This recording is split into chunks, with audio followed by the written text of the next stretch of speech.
Hi everyone, and welcome to Church Life this week. This week we're talking to Georgie and to Sarah.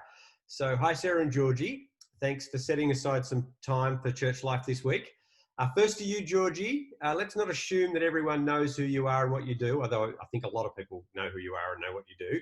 But for those people who don't, tell us about you. So, hello everyone. My name's Georgie and I am the Children and Families Pastoral Intern at Sydenham. I am married to David and together we've got two kids, Noah and Alicia. And I've just completed my first year of my internship just recently, so that's really exciting. Right. And internship, is that basically just a way that we can pay you less than if you weren't an intern? Is that how that works? Probably. Okay, good. Good to know. Good to know that we're being financially prudent. Now, so that's great, Georgie. Sarah, tell us what fills an average week for you? So my name's Sarah. I've been with attending Sydenham Baptist for about 11 years now.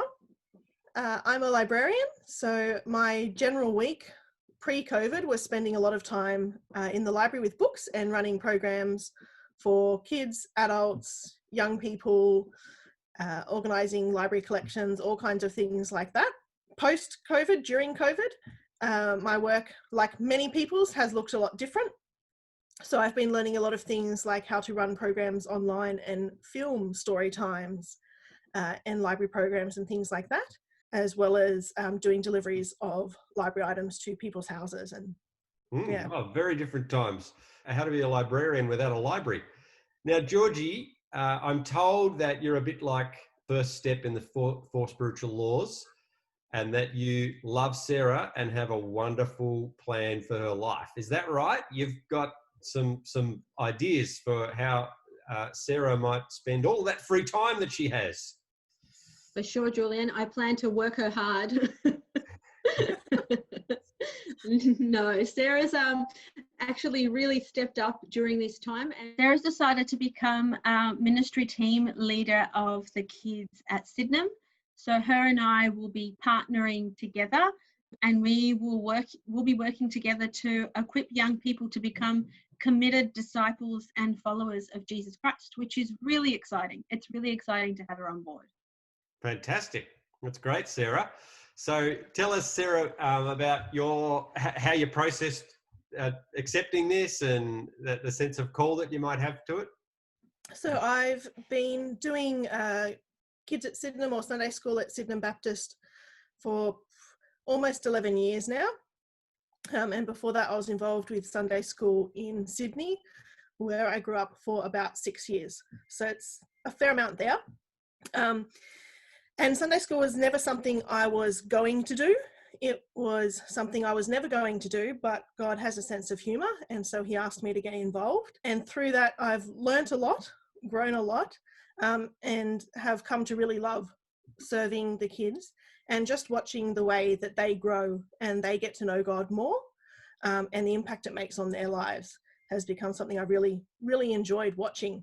Although it's a little scary to know how long I've been doing it and see some of the kids that I have taught in Sunday school now doing things like taking up leadership positions in their own churches. But at the same time, it's very humbling to know that I've had a part in partnering with God in what he's done in their lives. In terms of leadership role, it's something that I feel like God has laid on my heart probably for the past few years. And I've been a bit resistant because I kept thinking I might leave Melbourne and go back to Sydney where I grew up.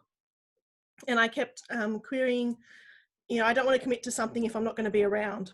And then this year, particularly with COVID and the sermon series and everything, God has basically been saying to me, you are where you are, and I have a plan for where you are. So I want you to do this now. And that was a real challenge to me.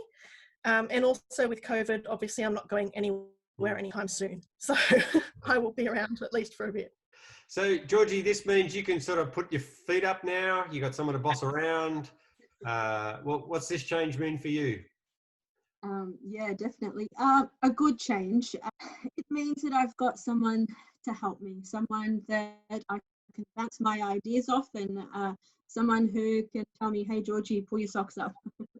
So Sarah's role will most likely be a coordinator type role. She'll be the coordinator of the ministry. She'll help me do things like recruiting new members and training them, the safe churches, making sure that we stick to all the safe church requirements. Yeah.